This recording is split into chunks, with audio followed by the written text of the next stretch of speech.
Assalamualaikum warahmatullahi wabarakatuh. Halo sahabat bumi, bertemu lagi di channel kami dari Bumi Learning.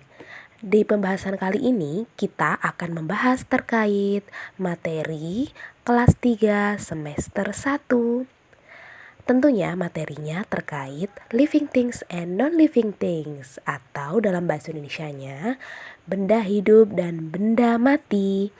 Nah, bagaimana sih penjelasannya? Yuk simak videonya. Jangan lupa like, subscribe, share, dan pencet tombolnya. Semoga video kali ini bermanfaat bagi kita semua. Apa sih pengertiannya living things and non-living things?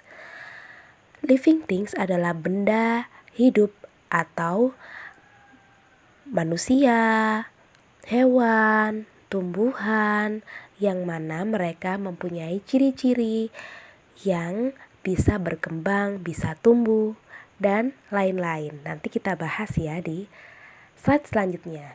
Lalu bagaimana sih pengertian non-living things? Adalah benda yang tidak melakukan aktivitas apapun.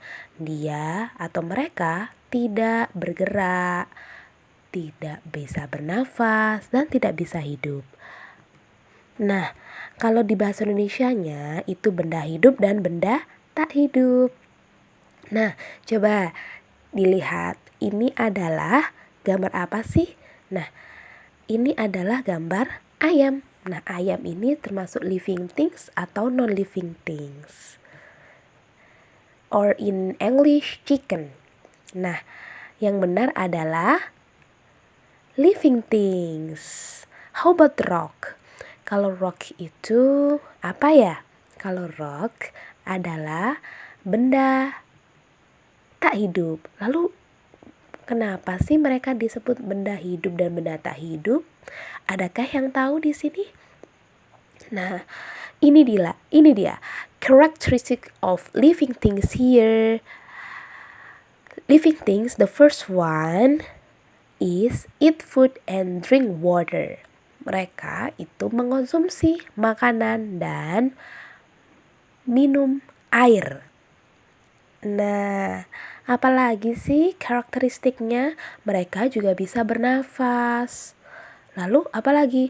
Mereka juga bisa tumbuh dan berkembang. Nah, selain itu, benda hidup juga dapat bergerak. Dan yang terakhir, mereka dapat reproduce atau berkembang biak, seperti yang saya jelaskan di slide awal tadi. Nah, bagaimana kalau benda tak hidup? Apa sih ciri-cirinya? Coba berikan komentar di bawah.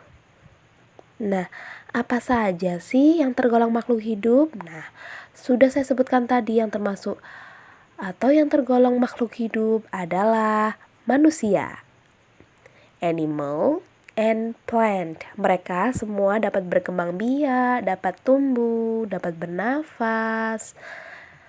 Nah, bagaimana sih contoh-contoh benda tak hidup? Nah, tentunya mereka tidak bisa bergerak, tidak bisa bernafas, tidak bisa berkembang.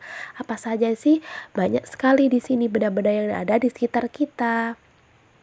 Ada boneka, ada kursi, pensil, penghapus, dan benda-benda lain yang lainnya yang tidak bisa bergerak. Yuk kita latihan agar kita bisa meningkatkan kemampuan pemahaman kita. Nah, kalau televisi ini living things or non-living things? What do you think of? Iya, non-living things karena televisi tidak bisa bergerak. Bagaimana kalau ini? Apa ya ini ya? Iya, ini living things. Bagaimana kalau ini? Ini juga bisa bergerak. Nah, apakah ini termasuk living things atau non-living things ya? Iya, ini non-living things. Nah, bagaimana kalau ini? Ini bisa bergerak apa tidak? Pigora, yang biasanya ditempelkan di dinding. Oh, this is one of the non-living things. How about this one? This one can grow, can breathe, make a photosynthesize, How about this? Ya, ini termasuk living things. Nah, ini ada salah satu ayat dalam Al-Quran yang artinya, sungguh kami telah menciptakan manusia dalam bentuk yang sebaik-baiknya. Nah, ada 3 kategori benda hidup yang kita sebutkan tadi. Ada apa aja? Manusia, hewan, dan tumbuhan. Tetapi manusia adalah ciptaan Allah yang paling baik, yang paling sempurna. Nah, terima kasih. Semoga dapat bermanfaat bagi adik-adik semua di rumah.